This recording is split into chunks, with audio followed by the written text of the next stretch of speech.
ታዋቂዋ ቲክቶከር ጃኒና የአዶናይ ወንድም ማቱሳላ ትላንት ምሽት ከባድ የመኪና አደጋም እንደደረሰባቸው መረጃዎች እየወጡ ይገኛሉ።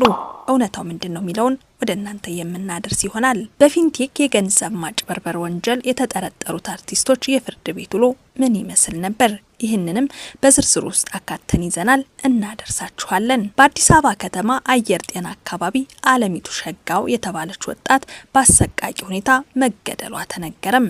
ሰላም እንደምን ቆያችሁልን? የተወደዳችሁና የተከበራችሁ በሀገር ውስጥም በውጭም የምትገኙ ውድ ቤተሰቦቻችን፣ ይህ ዛምራን አዲስ ቻናላችን ነው። ዛምራን አዲስ ቻናልን ተቀዳሚ ምርጫችሁ ስላደረጋችሁ ምስጋናችን ላቅ ያለ ነው። ቻናላችን የተለያዩ ወቅታዊ፣ ማህበራዊ፣ አነጋጋሪና እንዲሁም አስተማሪ የሆኑ ታሪኮችን ወደ እናንተ ውድ ቤተሰቦቻችን የምናደርስበት ቻናል ነው። ቪዲዮን ላይክ በማድረግ ጀምሩ። ሼር፣ ሰብስክራይብ በማድረግም የዘወትር ቤተሰብ ሁኑ። ሀሳብ አስተያየታችሁን ኮሜንት ላይ ያስቀምጡልን።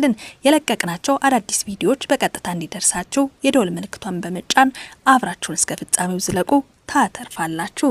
ወደ ቀዳሚ መረጃችን እናልፋለን። በአዲስ አበባ ከተማ አየር ጤና አካባቢ አለሚቱ ሸጋው የተባለች ወጣት በአሰቃቂ ሁኔታ መገደሏ ተሰምቷል።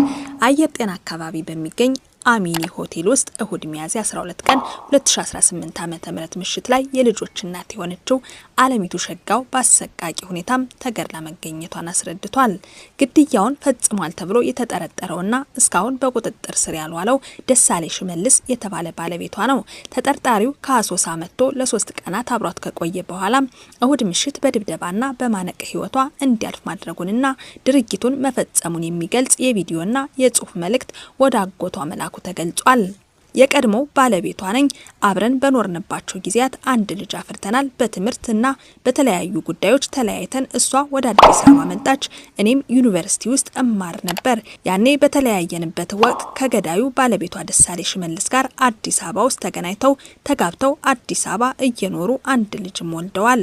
የኑሮ ሁኔታቸው አልመቻችላቸው ሲል ወደ ቤተሰቦቹ ትውልድ ቦታ ጎጃም ወስዷት ነበር። እዛም አልሟላ ሲላቸው ባለቤቷ ለስራ ወደ ቤንሻንጉል ጉሙዝ ክልል አሶሳ ከተማ ሲጓዝ እሷም ለስራ ወደ አዲስ አበባ መጣ አየር ጤና አካባቢ በሚገኝ ሆቴል ውስጥ ወጥ ቤት ረዳት ሆና እየሰራች አንድ ወር እንኳን አልሞላትም። ነገር ግን ሚያዝያ 10 2018 ዓ.ም ገዳዩ ባለቤቷ ደሳሌ ሽመልስ ከአሶሳ መጥቶ አየር ጤና በሚገኝ አሚኒ ሆቴል ተገናኝተው አርብ ቅዳሜንና እሁድን አብረው አሳልፈዋል። ግን እሁድ ዕለት ምሽት 2 ሰዓት አካባቢ ገሏታል። ከሆቴሉ አስክሬኗን የአዲስ አበባ ፖሊስ ለምርመራ እንዳወጣው ተደወለልንና ስንሄድ ወደ ጳውሎስ ሆስፒታል ተወሰደች።